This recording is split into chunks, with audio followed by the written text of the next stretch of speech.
بسم اللہ الرحمن الرحیم۔ السلام علیکم۔ مرنے کے بعد رشتہ داروں سے ملاقات ہوگی یا نہیں؟ محترم ناظرین، کسی بھی انسان کے لیے دنیا میں سب سے زیادہ پاکیزہ اور محبت کرنے والا رشتہ اس کے ماں باپ کا ہے۔ ان کے بعد انسان کے سگے بہن بھائی اور پھر دوسرے رشتہ دار آتے ہیں۔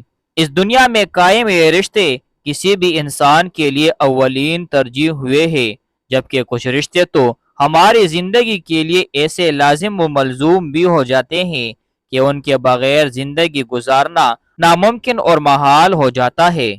محترم ناظرین، جنت ایک ایسی شاندار اور بے مثال جگہ ہے جو اللہ عز و جل نے ایمان والوں کے لیے بنائی ہے، اور اس میں ایسی نعمتیں رکھی ہے جو نہ کسی آنکھ نے دیکھی ہے، نہ کسی کان نے سنے، اور نہ ہی کسی دل میں ان کا خیال آیا۔ جنت کے بارے میں جو کچھ بیان کیا جاتا ہے وہ صرف سمجھانے کے لیے ہوتا ہے، ورنہ دنیا کی اعلیٰ ترین چیز کا بھی جنت کی کسی نعمت سے کوئی مقابلہ نہیں۔ لیکن اب سوال یہ ہے کہ کیا انسان کی نہ ختم ہونے والی زندگی میں بھی ہمارے میں اہم اور پاکیزہ رشتے کیا ہمارے ساتھ ہوں گے، یعنی جنت میں؟ یہ سوال اکثر ہمارے ذہنوں میں آتا ہے کہ اس دنیا میں ہمارا سب سے عزیز رشتہ یعنی ماں باپ کیا جنت میں ہمارے ساتھ ہوگی؟ آئیے احادیث کی روشنی میں اس سوال کا جواب تلاش کرتے ہیں۔ احادیث میں آتا ہے کہ مرنے کے بعد جب روح علیین میں پہنچتی ہے تو وہاں کی روحیں اس سے ملنے آتی ہے اور اپنے رشتہ داروں کے بارے میں معلوم کرتی ہے۔ اسی طرح جب کوئی انسان مرنے کے بعد علیین میں پہنچتا ہے تو اس کے رشتہ دار اس سے ایسے ملتے ہیں جیسے کسی دروازے سے پہنچنے والے مسافر سے ملاقات کی جاتی ہے، اور دونوں آپس میں مل کر بہت خوش ہوتے ہیں۔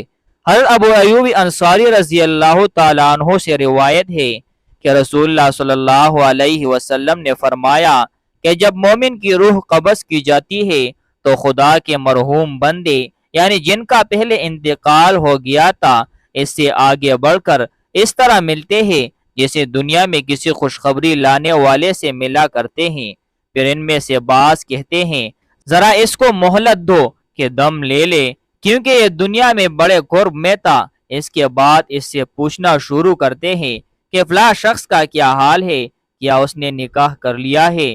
پھر اگر ایسے شخص کا حال پوچھتے ہیں جو شخص سے پہلے مر چکا ہے اور اس نے کہہ دیا کہ وہ تو مجھ سے پہلے مر چکا ہے، تو انا للہ و انا الیہ راجعون پڑھ کر کہتے ہیں کہ بس اس کو اس کے ٹھکانے یعنی دوزخ کی طرف لے جایا گیا ہے، وہ تو جانے کی بھی بری جگہ ہے اور رہنے کی بھی بری جگہ ہے۔ ارشاد باری تعالیٰ ہے، اے میرے بندو، آج تم پر نہ کوئی خوف طاری ہوگا اور نہ تم غمگین ہوں گے۔ میرے وہ بندے جو ہماری آیتوں پر ایمان لائے تھے اور فرمانبردار رہے تھے، تم بھی اور تمہاری بیویاں بھی خوشی سے چمکتے چہروں کے ساتھ جنت میں داخل ہو جاؤ۔ ان کے آگے سونے کے پیالے اور گلاس گردش میں لائے جائیں گے، اور اس جنت میں ہر وہ چیز ہوگی جس کی دلوں کو خواہش ہوگی اور جس سے آنکھوں کو لذت حاصل ہوگی۔ ان سے کہا جائے گا کہ اس جنت میں تم ہمیشہ رہو گے۔ اس آیت سے معلوم ہوا کہ دنیا والوں کی بیویاں ان کے ساتھ جنت میں بھی ہوں گی۔ حضرت ابو ہریرہ رضی اللہ تعالی عنہ سے روایت ہے کہ رسول اللہ صلی اللہ علیہ وسلم نے فرمایا جب مومن کی موت کا وقت آتا ہے تو فرشتے ریشم کا سفید کپڑا لے کر آتے ہیں اور کہتے ہیں اے روح، اللہ تعالیٰ کی رحم و مہربانی کی طرف اور ایسے رب کی طرف نکل جو غصے میں نہیں ہے، اس حال میں کہ تو بھی خوش ہے اور تیرا رب بھی تجھ پر خوش ہے۔ جب وہ روح نکلتی ہے تو کستوری کی پاکیزہ ترین خوشبو آتی ہے۔ فرشتے اسے وصول کر کے ایک دوسرے کو تماتے رہتے ہیں یہاں تک کہ آسمان کے دروازے تک پہنچ جاتے ہیں۔ آسمان کے فرشتے کہتے ہیں کتنی پیاری خوشبو ہے جو زمین کی طرف سے آئی ہے۔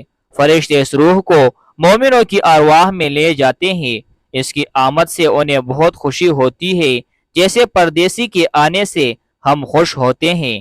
پہلے سے موجود روحیں اس روح سے سوال کرتی ہے فلاں کیسے تھا، فلاں کی سنائے، وہ جواب دیتی ہے اسے چھوڑ دیجئے، وہ تو دنیاوی فکر و غم میں مبتلا تھا اور فلاں تو مجھ سے پہلے مر چکا تھا، کیا اس کی روح تمہارے پاس نہیں آئی؟ وہ کہتی ہے نہیں، اور یہاں نہ پہنچنے کا مطلب یہ ہوا کہ وہ اپنے ٹھکانے ہاویہ یعنی جہنم میں پہنچ چکی ہے۔ مومن کے برعکس جب کافر کی موت کا وقت آتا ہے تو عذاب والے فرشتے ایک ٹاٹ لے کر آتے ہیں اور کہتے ہیں اے روح اللہ کے عذاب کی طرف نکل، اس حال میں کہ تو بھی ناپسند کر رہی ہے اور تیرا رب بھی تجھ سے ناراض ہے۔ بہرحال وہ نکلتی ہے اور اس سے سڑی ہوئی لاش کی طرح بدترین بدبو آتی ہے۔ فرشتے اسے وصول کر کے زمین کے دروازے پر لے جاتے ہیں اور کفار کی ارواح میں پہنچا دیتے ہیں، یعنی راستے میں ملنے والے فرشتے کہتے ہیں کتنی بدترین بدبو ہے۔ ان احادیث سے معلوم ہوتا ہے کہ مرنے کے بعد بندہ اپنے والدین اور اپنے رشتہ داروں سے ملتا ہے۔ اللہ پاک ہمارا خاتمہ ایمان پر کر دے، آمین۔ پیارے دوستو، کمنٹ باکس میں اللہ تعالیٰ کے 99 ناموں میں سے ایک نام ضرور ٹائپ کریں۔